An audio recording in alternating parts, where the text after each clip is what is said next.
Hello जय हिंद दोस्तों। तो स्वागत है आप सभी का आपके अपने इस YouTube channel SB education classes पर। तो सबसे पहले आप लोग ये बताओ कि आप लोग कैसे हो। तो मैं आशा करता हूं कि आप लोग बहुत अच्छे होंगे और आप लोग बहुत अच्छे तरीके से अपनी तैयारी में लगे होंगे।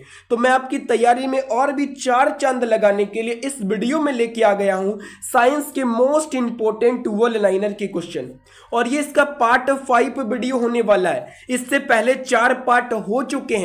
अगर आपने नहीं देखा है तो आप लोग जरूर उस वीडियो को देख लेना, वो वीडियो आपके लिए बहुत ही इंपॉर्टेंट है और यह वीडियो सभी गवर्नमेंट एग्जाम के लिए बहुत ही इंपॉर्टेंट है। अगर आप भी किसी गवर्नमेंट एग्जाम की तैयारी कर रहे हो तो यह वीडियो आपके लिए है। यह वीडियो आपको साइंस में जीनियस बना देगा, बस आप मेरे सभी वीडियो को देखते जाओ। तो चलिए और भी देर ना करते हुए वीडियो स्टार्ट करते हैं। आप लोग ना वीडियो को अंत तक जरूर देखना। और हाँ, और जो मैं इस वीडियो में आप लोगों को पढ़ाऊंगा उसका पीडीएफ भी मैं आपको फ्री में दूंगा, और पीडीएफ आप कैसे प्राप्त कर सकते हैं ये मैं आपको वीडियो के अंत में बताऊंगा। तो चलिए अभी वीडियो स्टार्ट करते हैं। तो देखिए हम यहाँ से वीडियो का वन लाइनर क्वेश्चन शुरू करते हैं। तो यहाँ पे पहला क्वेश्चन है कि वह पौधा कौन सा है जो ऑक्सीजन की अनुपस्थिति में शोषण कर सकता है। आपको बताना है कि कौन सा ऐसा पौधा है जो ऑक्सीजन की अनुपस्थिति में शोषण कर सकता है। तो क्लोरेला का पौधा ये ऑक्सीजन की अनुपस्थिति में भी क्या कर सकता है, तो शोषण कर सकता है। अगला क्वेश्चन है प्लेग की बीमारी किस जीवाणु द्वारा फैलती है। प्लेग की बीमारी ये किस जीवाणु द्वारा फैलती है, तो पास्चुरेला पेस्टिस की यानी कि नामक जीवाणु द्वारा प्लेग की बीमारी फैलती है। प्लेग की बीमारी किस जीवाणु से फैलती है, तो पास्चुरेला पेस्टिस नामक जीवाणु से फैलती है। अगला क्वेश्चन है कोशिका के किस भाग को साइट ऑफ कंट्रोल कहा जाता है। देखिए साइट ऑफ कंट्रोल ना कोशिका के केंद्रक को कहा जाता है। अगर आपसे पूछा जाए कि हमारा कंट्रोल कौन करता है, सभी यानी कि सभी अंग को, तो हमारा मस्तिष्क करता है। उसी प्रकार कोशिका के सभी भागों को कंट्रोल करता है केंद्रक करता है। कौन करता है, तो केंद्रक करता है, जिसे कहते हैं न्यूक्लियस कहते हैं। अगला क्वेश्चन है कौन सा प्रोटीन रक्त को थक्का बनाने में मदद करता है, तो फाइब्रिनोजेन नामक प्रोटीन ये रक्त को थक्का बनाने में मदद करता है, फाइब्रिनोजेन नामक प्रोटीन। और ये जो है ना ये प्लेटलेट्स में होता है, यानी कि रक्त पट्टिकाणु जो कि रक्त को थक्का बनाता है, आपको याद रखना है। और ये भी पूछा जाता है कि किस विटामिन की कमी के कारण रक्त का थक्का नहीं बन पाता है, तो विटामिन के की कमी के कारण रक्त का थक्का नहीं बन पाता है, आप लोगों को याद रखना है। अगला क्वेश्चन है पागल कुत्ते के काटने से कौन सी बीमारी होती है। अगर किसी व्यक्ति को पागल कुत्ते काट लेता है तो कौन सी बीमारी हो सकती है, हाइड्रोफोबिया। कुत्ते के काटने से हाइड्रोफोबिया नामक बीमारी होती है, आप लोगों को ध्यान में रखना है। अगला क्वेश्चन है उपग्रह में समय ज्ञात करने के लिए अंतरिक्ष यात्री किस प्रकार की घड़ी का प्रयोग करते हैं, तो स्प्रिंग घड़ी का। उपग्रह में समय ज्ञात करने के लिए अंतरिक्ष यात्री ना स्प्रिंग घड़ी का प्रयोग करते हैं। कोई किस घड़ी का, स्प्रिंग घड़ी का प्रयोग करते हैं। अगला क्वेश्चन देखिएगा क्या है, किरचॉफ के नियम से आप क्या समझते हैं। किरचॉफ के नियम से क्या समझते हैं, तो अच्छे उत्सर्जक अच्छे अवशोषक होते हैं। किरचॉफ का नियम क्या कहता है कि अच्छे उत्सर्जक जो है ना वो अच्छे अवशोषक होते हैं, ये कहता है किरचॉफ का नियम। अगला क्वेश्चन है आदर्श गैस की आंतरिक ऊर्जा किस पर निर्भर करती है, तो आदर्श गैस की आंतरिक ऊर्जा ये टेम्परेचर पर निर्भर करती है, ताप पर निर्भर करती है आदर्श गैस की आंतरिक ऊर्जा। अगला क्वेश्चन है कौन सा ऊतक शरीर के तापकरण को नियंत्रित रखता है, तो संयोजी ऊतक कनेक्टिव टिश्यू ये शरीर के तापक्रम को नियंत्रित रखने का काम करता है। कौन सा ऊतक, तो संयोजी ऊतक। अगला क्वेश्चन देखिए क्या है कि पचे हुए भोजन एवं हार्मोन का शरीर में संवहन किनके द्वारा होता है, तो प्लाज्मा के द्वारा होता है। पचे हुए भोजन एवं हार्मोन का शरीर में संवहन प्लाज्मा के द्वारा होता है, आप लोगों को ध्यान में रखना है। और यह भी पूछा जाता है कि रक्त में कितना % प्लाज्मा होता है, तो 55% रक्त में प्लाज्मा होता है। अगला क्वेश्चन है, हृदय से शरीर की ओर रक्त ले जाने वाली रक्त वाहिनी कौन सी है? हृदय से शरीर की ओर रक्त ले जाने वाली रक्त वाहिनी कौन सी है? तो वह धमनी है। देखिए धमनी क्या करता है, ये रक्त को हृदय से शरीर की ओर ले जाता है और जो है शरीर के अलग अलग भागों से रक्त को हृदय में ले जाने का काम करता है सीरा। याद रखना है, धमनी रक्त को हृदय से शरीर के अलग अलग भाग में पहुंचाता है और सीरा शरीर के अलग अलग भाग से रक्त को हृदय में लाता है। याद रखना है। और धमनी ना ये शुद्ध रक्त को ले जाता है और सीरा अशुद्ध रक्त को ले जाता है। ये भी पूछा जाता है, आप लोगों को ध्यान में रखना है। अगला क्वेश्चन है, टिटनस द्वारा शरीर का प्रभावित अंग है तो तंत्रिका तंत्र। टिटनस द्वारा शरीर का प्रभावित अंग कौन हो जाता है? तो तंत्रिका तंत्र हो जाता है। अगला क्वेश्चन और देखिए, इसके बारे में मैं आपको बताता हूं एक फैक्ट। तंत्रिका तंत्र को शरीर की सबसे बड़ी कोशिका है यार, तो शरीर की सबसे बड़ी कोशिका होती है तंत्रिका तंत्र होती है, आपको ध्यान में रखना है।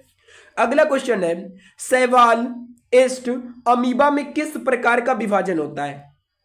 तो शैवाल, ईस्ट और अमीबा में ना असूत्री विभाजन होता है। कैसा होता है? असूत्री विभाजन होता है। अगला क्वेश्चन है, कांच को कैसे प्राप्त किया जाता है? कांच जो होता है ना, जिसे शीशा कहते हैं, उसको कैसे प्राप्त किया जाता है?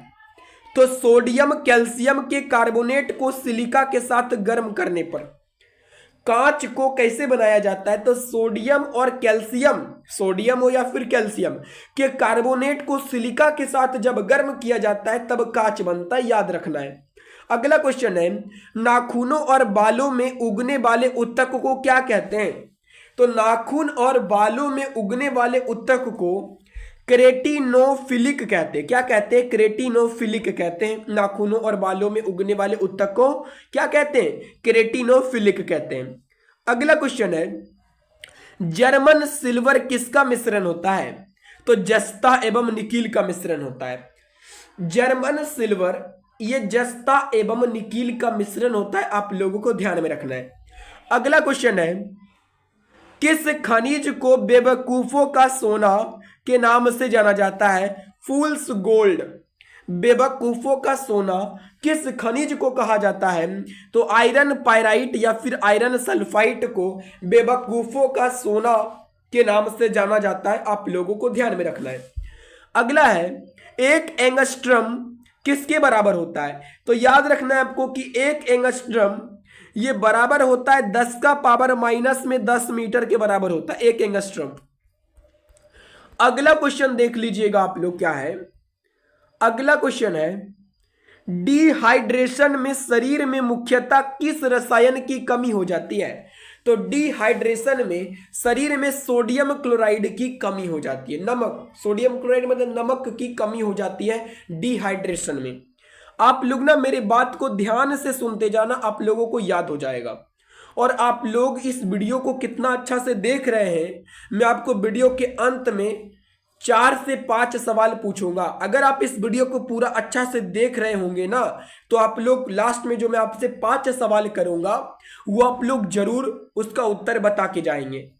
अगला क्वेश्चन है, E बराबर MC स्क्वायर को किसने प्रतिपादित किया? तो ये आइंस्टीन ने दिया था। किसने दिया था? E बराबर MC स्क्वायर को आइंस्टीन ने दिया था। अगला क्वेश्चन है, रॉकेट किस सिद्धांत पर कार्य करता है? तो संवेग संरक्षण के सिद्धांत पर काम करता है और ये न्यूटन के तृतीय गति नियम पर आधारित है रॉकेट का सिद्धांत, जो कि संवेग संरक्षण के सिद्धांत पर काम करता है। अगला क्वेश्चन है, ब्रिक जिसे कहते हैं किडनी की क्रियात्मक इकाई को क्या कहते हैं? नेफ्रॉन कहते हैं। ब्रिक की क्रियात्मक इकाई को ना नेफ्रॉन कहा जाता है। अगला क्वेश्चन है, एक शराबी व्यक्ति में किस विटामिन की कमी हो जाती है? शराबी व्यक्ति यानी कि जो शराब पीता है व्यक्ति, उसमें अक्सर विटामिन सी की कमी हो जाती है। किसकी कमी हो जाती है? तो विटामिन सी की। अगला क्वेश्चन है, कवक में संचित भोजन किस रूप में रहता है? तो ग्लाइकोजन के रूप में रहता है। कवक में संचित भोजन ग्लाइकोजन के रूप में रहता है, आप लोगों को ध्यान में रखना है। अगला क्वेश्चन है, ज्वालामुखी पर्वतों में कौन सी गैस निकलती है? तो ज्वालामुखी पर्वतों से सल्फर डाइऑक्साइड गैस निकलती है। कौन सी गैस निकलती है? सल्फर डाइऑक्साइड SO2 निकलती है। अगर आप लोगों को वीडियो अच्छा लग रहा हो ना तो वीडियो को लाइक भी कर दिया करो और चैनल को सब्सक्राइब भी कर लेना। अगला क्वेश्चन है, भारत का प्रथम न्यूक्लियर रिसर्च रिएक्टर कौन सा है? तो अप्सरा। भारत का प्रथम न्यूक्लियर रिसर्च रिएक्टर कौन सा है? तो अप्सरा है, आप लोगों को याद रखना है। अगला क्वेश्चन है, कार्य का सीजीएस पद्धति में मात्रक है? तो कार्य का सीजीएस मात्रक अर्ग होता है। क्या होता है? अर्ग होता है। और आपको बताना है कि एक अर्ग बराबर कितना जूल होता है, ये आपको कमेंट में बताना है। और एक जूल बराबर कितना अर्ग होता है कमेंट में बताइएगा। जिसका जवाब सही आएगा उसका मैं अगले वीडियो में नाम लूंगा। अगला क्वेश्चन है, मोटर गाड़ी में ईंधन के रूप में प्रयुक्त गैसोहोल किसका मिश्रण है? तो पेट्रोल एवं अल्कोहल का मिश्रण होता है। मोटर गाड़ी में जो ईंधन के रूप में प्रयोग किया जाता है ना गैसोहोल, ये पेट्रोल एवं अल्कोहल का मिश्रण होता है, आप लोगों को ध्यान में रखना है। अगला क्वेश्चन है, किस प्रकार के प्रतिबिंब को पर्दे पर उतारा जा सकता है? तो वास्तविक प्रतिबिंब को पर्दे पर प्राप्त किया जा सकता है और काल्पनिक प्रतिबिंब को पर्दे पर प्राप्त नहीं किया जा सकता है, आप लोगों को याद रखना है। और आप लोगों को यह भी ध्यान में रखना है कि वास्तविक प्रतिबिंब ना हमेशा उल्टा होता है। क्या होता है? उल्टा होता है। और काल्पनिक प्रतिबिंब हमेशा सीधा होता है। अगला क्वेश्चन है, वायुयान की चाल एवं ध्वनि की चाल के अनुपात को क्या कहते हैं? मेक संख्या कहते हैं। वायुयान की चाल एवं ध्वनि की चाल के अनुपात को मेक संख्या कहा जाता है, ध्यान में रखिएगा आप लोग। अगला क्वेश्चन है, समतल दर्पण में व्यक्ति को अपना प्रतिबिंब देखने के लिए दर्पण की लंबाई कम से कम कितनी होनी चाहिए? तो व्यक्ति की लंबाई की आधी। यानी कि समतल दर्पण में व्यक्ति को अपना प्रतिबिंब देखने के लिए, अगर समतल दर्पण में अगर कोई व्यक्ति अपना प्रतिबिंब देखना चाहता है तो दर्पण की लंबाई कम से कम कितना होना चाहिए? तो व्यक्ति की लंबाई का आधा होना चाहिए। कितना होना चाहिए? आधा होना चाहिए, तभी वो व्यक्ति ना अपना प्रतिबिंब, पूरा अपना प्रतिबिंब जो है दर्पण में देख सकता है। अगला क्वेश्चन है, समुद्र की दूरी मापने की इकाई क्या है? तो नॉटिकल मील। समुद्र की दूरी मापी जाती है नॉटिकल मील में। किस में मापी जाती है? नॉटिकल मील में मापी जाती है। अगला क्वेश्चन है, किस समान यंत्र की सहायता से प्रस्रव्य तरंगे उत्पन्न की जा सकती है? तो सोनार।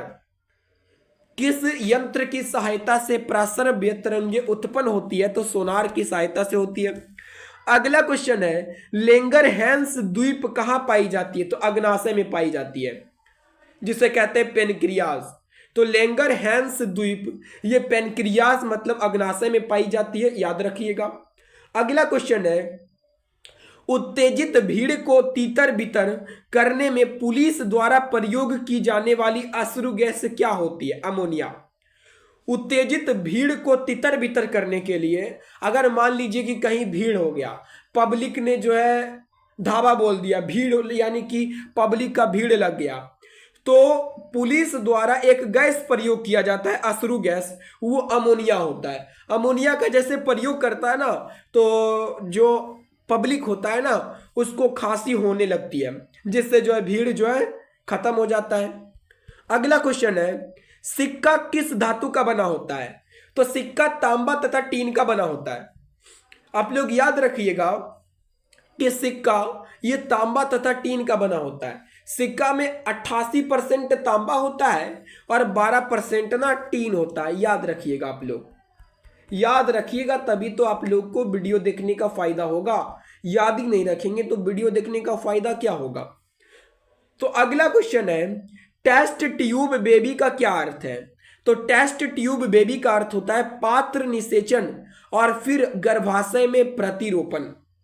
टेस्ट ट्यूब बेबी का क्या अर्थ होता है? तो पात्र निषेचन और फिर गर्भाशय में प्रतिरोपण किया जाता है। अगला क्वेश्चन है, लीवर में भविष्य के लिए कौन सा विटामिन भंडारित रहता है? तो विटामिन ए। लीवर जो कि शरीर की सबसे बड़ी ग्रंथि है, उसमें भविष्य के लिए विटामिन ए को भंडारित करके रखा जाता है, यानी कि वो रख लेता है खुद ब खुद। अगला क्वेश्चन है, कैंडला किसका मात्रक है? तो ज्योति तीव्रता। ज्योति तीव्रता का ऐसा मात्रक होता है कैंडला। अगला क्वेश्चन है, ग्रहों की गति के नियम को किसने प्रतिपादित किया था? केपलर ने किया था। ग्रहों के गति के नियम को केपलर ने प्रतिपादित किया था, आप लोगों को ध्यान में रखना है। अगला क्वेश्चन है, साबुन का बुलबुला किन कारणों से रंगीन दिखाई पड़ता है? तो व्यतिकरण के कारण। साबुन का बुलबुला आप लोग देखे होंगे बचपन में, जब ना बुलबुला फुलाते थे साबुन को घोल से, तो वो देखते होंगे ना रंगीन दिखता है, रंगीन दिखता है। किस कारण से दिखता है? तो व्यतिकरण के कारण दिखता है रंगीन।